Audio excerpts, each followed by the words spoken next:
अस्सलामुअलैकुम, मैं आपका होस्ट चौधरी बाबर श्री कांजू। आप देख रहे हैं हमारा YouTube channel Chaudhary Babar कांजू official. इस वक्त मैं महमूदपुर के मकाम पर दरिया जनाब पर मौजूद हूँ और यहाँ पर ज़मीनी कटाव का जो अमल है वो तेज़ी से जारी है। तो अगर मेरा कैमरा मैन आपको दिखा सके कि मेरे पीछे तुसी वेंदे पे हो तो जरा ज़मीनी कटाव है वो जरा हुण इन डंगा दे विच कम से कम 40-50 एकड़ महमूदपुर के करीब दरिया बुरद ज़मीन हो गई है। फसल भी तबाह हो गई है।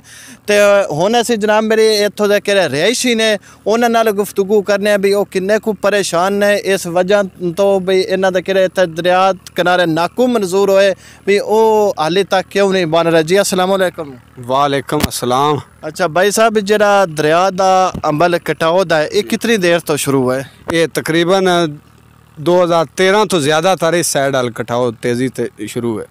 अच्छा, 2013 तो लैके हुण तक तकरीबन 9 साल गुजर गए हैं। 9 सालों के विच अपने इस तुहाडे पिंड महमूदपुर और दीगर देहातां दी कितनी कुछ ज़मीन जी दरिया बुरद हो चुकी है?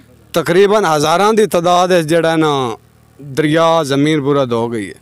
अच्छा, ये जी ज़मीन बुरद हुई है ये मुश्तरका पिंड दी भी गई है तो या ये तो ऐसे भी कोई घर हैं कि घरों बेघर भी होए ने? बिल्कुल, ढेर सारे इहदे घर ने जेड़े अडोल बेरोजगार हो गए। कोई उन्हां को मतलब ना घर दा मकान भी तकरीबन कई घरां दा डह गया है। अच्छा, इतने एक पिंड हुंदा ठट्टा शेखा वो भी आंदन भी दरिया बुरद हो गए। जी उत्थे ही साडा अपना भी पुराना घर आई हुण पिंड दे विच शिफ्ट हो गए ते तकरीबन 20 तो 25 घर उत्थे मौजूद है। 18 जो मीटर है बिजली दे। अच्छा, ते वो सारे चले गए उन्हां को हुण उत्थे घर जोगी रहण जोगी अपनी थां भी कोई नहीं किना कोल। अच्छा, इत्थे गुज़श्ता हुकूमत ने जेड़ा नाकू मंजूर होए वो हाले तक क्यों तब्दील हो सके?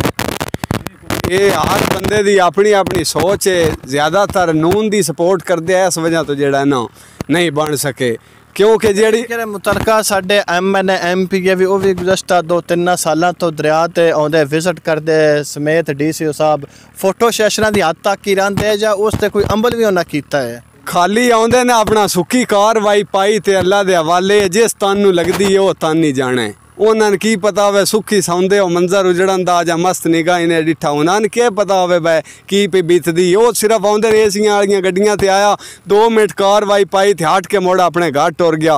बाद वल्ला आलम उन्हें जिक्र ही कदी नहीं किया बा की हो रहा है की इन्हां बीत रही है।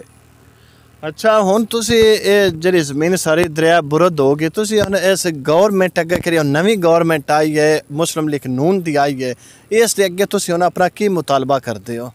मुतालबा है मेहरबानी साढ़े हाल ते रहम किया जाए, साड़ियाँ फसलां दरिया बुरद होने तो बचाया जाए ते लोगों और तो कोई दे नहीं सकते। चलो यही साढ़े हाल ते रहम कर छो भाई नाकू साने स्टड बनवा दो। दूसरी साइड वाल जो स्टड बने तो इधे भी बनने एडे मुश्किल कोई नहीं। दूसरी साइड वाल किधर बने हैं? मंडी बावदीन साइड वाल खम्मी और भी काफ़ी पिंडा वाल जड़ा ना बारी तारणा दी और भी काफ़ी पिंडा वाल बने क्योंकि उन्हें अपने वो लीडर ही दिन काम ले लेंदे।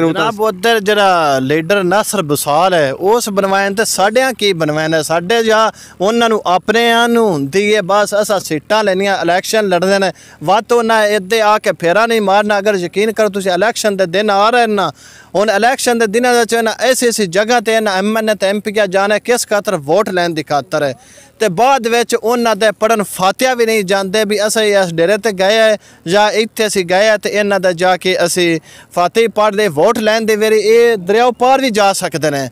लेकिन इदे जिस टाइम काम की वेरी आके उस टाइम नहीं आते तो अगर मेरा कैमरामैन तुहानू विखावे इनका कि ज़मीनी कटाव हुण ताज़ा ताज़ा इसका जरा पानी लेते इस टाइम जरा दरिया चनाब दे विच पानी चल रहे वो तकरीबन 14,700 क्यूसेक पानी हैड कादराबाद के मकाम तो गुजरता पे जरा इस टाइम इस दरिया चनाब तो गुजरते पे। आप वेख सकते तुसीं ताज़ा ताज़ा ज़मीनी कटाव रोकया जिस टाइम पानी इसका थल्ले लांदा है जिस टाइम चढ़ता है उस टाइम इनका कटाव घट होंदा है। जिस टाइम इसका पानी थल्ले लांदा है इनका रेज थल्ले जमीन नूं पाउंदा है उस टाइम ज़मीनी कटाव ज़्यादा होंदा है।